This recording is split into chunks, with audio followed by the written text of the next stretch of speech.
In this video, I'm going to show you how to replace an intake variable valve timing solenoid on a Ford Escape. It is located in the engine bay area. On the left side of your engine, right below your oil fill, is your valve. Your valve is held in by an 8mm bolt. Your valve has one connector.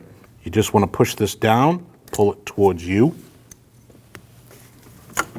and remove your 8mm bolt.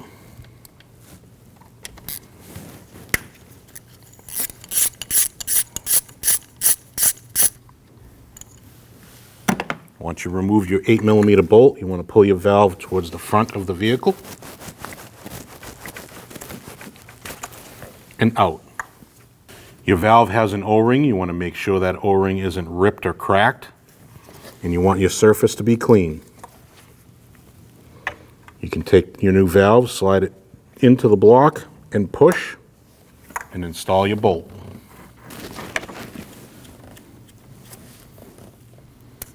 Tighten your bolt down.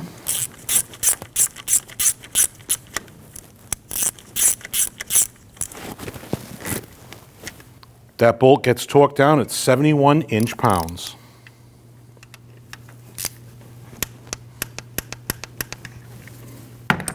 Once you have your bolt torqued down, install your plug.